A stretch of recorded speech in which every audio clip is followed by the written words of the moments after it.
सही कहा जाता है कि भगवान की मर्जी के आगे आपकी भी नहीं चलेगी। तो मेरे साथ भी कुछ ऐसा ही हुआ था। So hey guys, welcome back to के मिनी ब्लॉग। लेकिन ये एक मिनी ब्लॉग नहीं, एक फुल ब्लॉग है। तो यार, मौसम है सुहाना और बाहर घूमने का है बहाना। बस हमें यही चाहिए होता है कि जहाँ मौसम अच्छा दिखा नहीं वहाँ हम निकल गए घूमने। तो सबसे पहले हमारा प्लान बना था मंदिर घूमने का, और हम जा रहे थे कानपुर के फेमस पनकी मंदिर में। तो यार, अगर आप लोग कानपुर से होंगे तो आपको ज़रूर पता होगा कि पनकी मंदिर कहाँ पर है। और ये बालाजी का मंदिर है। और जिनको नहीं पता है उन्हें मैं बता देती हूँ कि ये बालाजी का एक प्रसिद्ध मंदिर है और ये बहुत ही चमत्कारी मंदिर है। कहा जाता है कि यहाँ पर अगर आप दर्शन करते हैं तो आपके सारे कष्ट दूर हो जाते हैं। मैं अपनी टोली पलटन के साथ यहाँ पर पहुँच गई थी, और ये देखो, ये लड़की मुझे बहुत परेशान कर रही थी। साथ में ये लड़का भी था जो कि मुझे बहुत ज़्यादा परेशान कर रहा था। लो भैया, हम पहुंच गए थे पनकी मंदिर मौसम का लुत्फ उठाते हुए। और यहाँ पर फाइनली जब पहुंचे तो देखा भीड़ बहुत ही कम थी, क्योंकि उस दिन था थर्सडे और यहाँ पर सबसे ज़्यादा भीड़ लगती है ट्यूसडे और सैटरडे के दिन।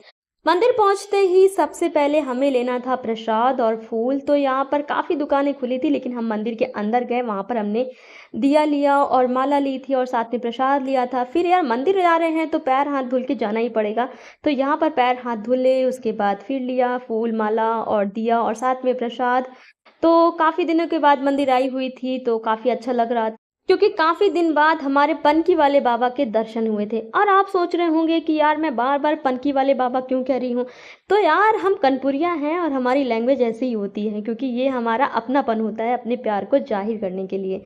और अगर आप यहाँ पर आते हैं तो आप यहाँ के लोगों के मुंह से यही सुनेंगे, पनकी वाले बाबा। तो मंदिर के अंदर जब पहुंची तो भीड़ बहुत ही कम थी, दर्शन बहुत ही अच्छी तरीके से होने वाले थे। और काफ़ी दिन के बाद जा रही थी तो थोड़ा सा इमोशनल हो गई थी अपने बाबा को देखकर। और यार, मैं ही नहीं, हर कोई हो जाता है। तो उसके बाद फिर गई अंदर, तो फिर फूल माला और प्रसाद दिया चढ़ाने को और बाबा को भोग लगाया। तो यार, अगर आप आना चाहते हैं कानपुर, तो कानपुर में यहाँ आकर आपने अगर इनके दर्शन नहीं किए तो आप ज़रूर ही अधूरी यात्रा से वापस जाएंगे कानपुर से। यहाँ पर फिर मैंने दिया जलाया एंड आरती की। आरती करने के बाद फिर सबसे इम्पोर्टेंट होता है हनुमान चालीसा। तो यहाँ पर मैंने हनुमान चालीसा भी कई बार पढ़ी थी, और यही करते करते हमारा आधा टाइम तो बीत गया था। और उसके बाद फिर यहाँ पर जितने भगवान थे हमने उन सबके दर्शन किए। दर्शन करने के बाद फिर थोड़ी देर बैठे रहे शांति में, लेकिन यार, हमें और भी जगह घूमना था तो वहाँ से हमें निकलना ही पड़ा। फिर बाहर आए और प्रसाद को पैक कराया, थोड़ी देर मार्केट एक्सप्लोर करी यहाँ की। और मार्केट के टाइम में अगर मुझे ये सब चीज़ें मिल जाएं तो भाई साहब, मैं इसमें से कुछ भी नहीं छोड़ सकती। मैं हर वो चीज़ ले लेती हूँ जो कि मुझे अच्छा लगता है, भले वो मेरे यूज़ में ना आए, लेकिन मैं लेती ज़रूर हूँ। तो यहाँ पर से ही मैंने कई सारा सामान लिया था। और बच्चे साथ में आए और खिलौनों को देखकर उन्हें लेने की जिद ना करे, तो ऐसा तो किसी भी यात्रा में और किसी भी ट्रिप में और कहीं भी घूमने जाने पर नहीं हो सकता है। तो यहाँ पर हमारे साथ दो शैतान आए थे, उन्होंने ज़बरदस्ती ही बहुत सारे टॉयज़ ले लिए थे।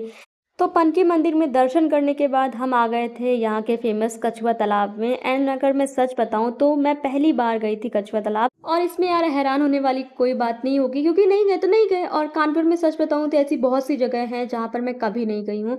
तो ये मेरा फर्स्ट एक्सपीरियंस था कानपुर के कछुआ तालाब में। एंड यहाँ पर मैं देखना चाह रही थी कि सच में कछुआ है कि नहीं है। तो जब मैंने देखा तो बड़ा सा तालाब था और उसके अंदर बहुत सारे कछुए थे।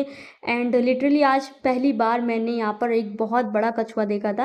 एंड यहाँ पर काफ़ी सारी मछलियाँ भी थी, काफ़ी सारी बतख भी थी, जिन्हें देखकर थोड़ा सा अच्छा लग रहा था और थोड़ा सा नेचर फील हो रहा था। काफ़ी देर देखने के बाद मुझे कछुए कहीं नहीं दिखाई दिए थे, लेकिन जहाँ पर मैं खड़ी थी वहाँ पर एक बड़ा सा कछुआ आया था। वो अपने बच्चे के साथ था। यहाँ पर लोग उसे खाने के लिए कुछ दे रहे थे, तो बार बार यहाँ पर ही आ रहा था। एंड सच बताऊँ तो कछुआ देख के मुझे बहुत ही ज़्यादा अच्छा लग रहा था, क्योंकि वो कछुए बहुत ही ज़्यादा क्यूट थे। ये देखो गाइस, एक और बड़ा कछुआ आ गया था एंड उसके पीछे उसका छोटा सा बच्चा भी था जो उसके पीछे पीछे चल रहा था।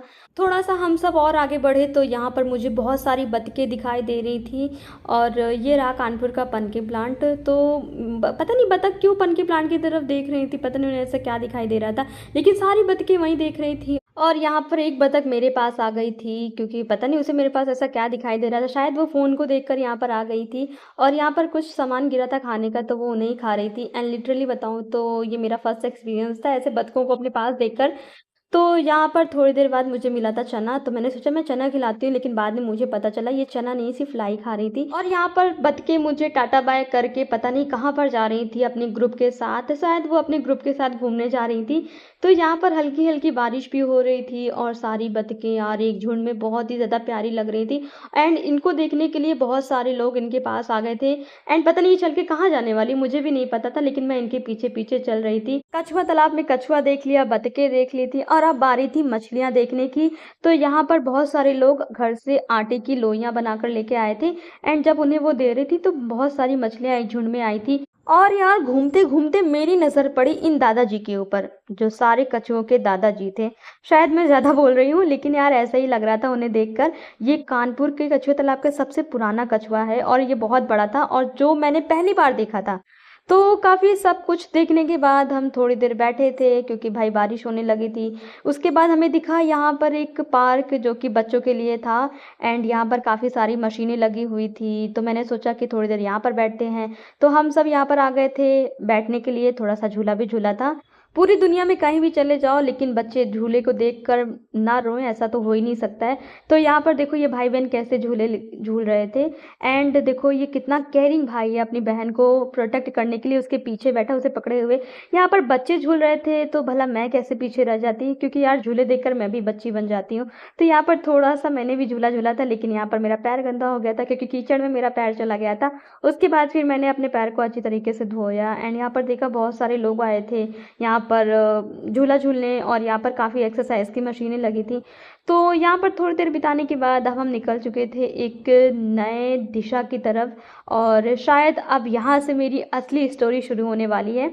दोस्तों, कहा जाता है कि भगवान की मर्जी के बिना इस धरती पे कुछ भी नहीं हो सकता है। आप कहाँ जाते हैं, क्या करते हैं, कहाँ आपको जाना है या नहीं जाना है, ये सब भी तय भगवान ही करते हैं। एंड ये सच में बहुत ही सही बात कही गई है। तो मेरे साथ भी कुछ ऐसा ही हुआ था।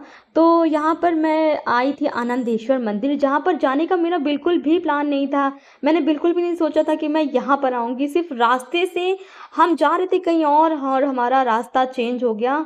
और सच बताऊँ तो आपको मेरी बातें झूठी लगेंगी, लेकिन ये रियलिटी है। हम जा रहे थे कहीं और पर, लेकिन गलती से ऑटो वाले भैया हमें इस रास्ते से ले आए थे। एंड यहाँ पर जब हमने मंदिर देखा तो हमने कहा अब यहाँ पर दर्शन करना तो बनता है, क्योंकि स्वयं मेरे महादेव, मेरे भोलेनाथ ने मुझे यहाँ पर बुलाया था। तो यहाँ पर मैं आपको यही बताना चाहती हूँ कि कहते हैं भगवान आपके साथ हैं तो वो आपको ज़बरदस्ती अपने दरबार पर बुलाएंगे। मेरे साथ भी कुछ ऐसा ही हो गया था। एंड इसके लिए मैं बहुत ही ज़्यादा ग्लैड हूँ, क्योंकि भगवान मेरे साथ हैं एंड उन्होंने मुझे अपने दर पर स्वयं ही बुला लिया था। तो मंदिर के अंदर जब पहुँची तो काफ़ी ज़्यादा अच्छा लग रहा था। और मैं सच बताऊँ तो मैं 3 सालों के बाद इस मंदिर में जा रही थी। मतलब कानपुर में रहते हुए जहाँ पर लोग रोज़ यहाँ पर आकर दर्शन करते हैं, तो वहाँ पर मैं आज 3 साल बाद जा रही थी।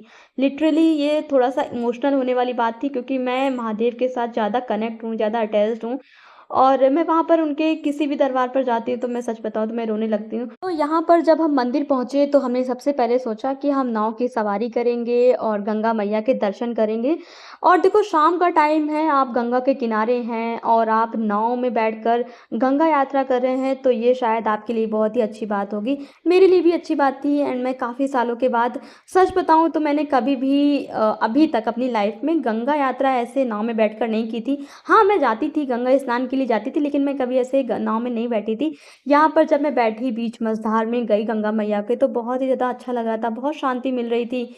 एंड थोड़ा डर भी लग रहा था, क्योंकि मुझे पानी देखकर बहुत ही ज़्यादा डर लग। तो यहाँ पर शाम के समय हमने सूर्यास्त भी देखा था, और सच बताऊँ तो सूर्यास्त के समय गंगा मैया कुछ अलग ही दिखाई देती हैं, बहुत सुंदर लगती हैं देखने में। नाव से घूमने के बाद अब बारी थी दर्शन करने की। तो यहाँ पर जब हमारी नाव गंगा के किनारे पहुँची तो हम वहाँ से उतरे और उसके बाद अंदर जा रहे थे दर्शन करने। उसके पहले हमने थोड़ा सा गंगा जल भी ले लिया था घर के लिए। एंड सच बताऊँ तो आप गंगा के बीच मझधार में बैठकर मंदिर देखते हैं ना, तो आपको बहुत ज़्यादा सुकून मिलेगा।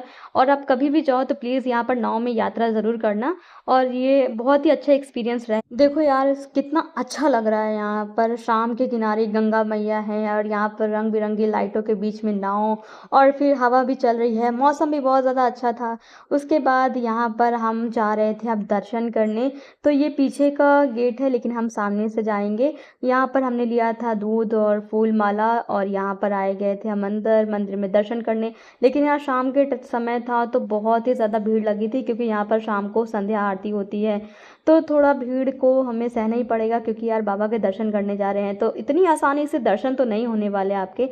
तो यहाँ पर जब पहुंची तो देखा अंदर सच में बहुत ज़्यादा भीड़ लगी थी, तो हमें थोड़ी देर इंतज़ार करना पड़ा था। और भीड़ के बाद जब बाबा के दर्शन होते हैं ना, सच में बहुत ही ज़्यादा अच्छा लगता है। गाइस आप भी दर्शन कर लो मेरे महादेव के। तो यहाँ पर अच्छे से जल चढ़ाने के बाद अब बारी थी थोड़ा सा मंदिर घूमने की, क्योंकि अंदर बहुत ही अच्छी अच्छी सुंदर सुंदर मूर्तियाँ थी, जिन्हें देखकर आप मंत्र मुग्ध हो जाएंगे। तो गाइस आज के लिए इतना ही, मिलते हैं इसके अगले पार्ट में। तब तक के लिए वीडियो पसंद आए तो लाइक शेयर करना मत भूलना, और साथ में चैनल को अभी सब्सक्राइब कर लेना। और इस वीडियो के मिनी ब्लॉग मैंने अपने चैनल पे पोस्ट कर लिए हैं, प्लीज़ देख लीजिएगा। बाय।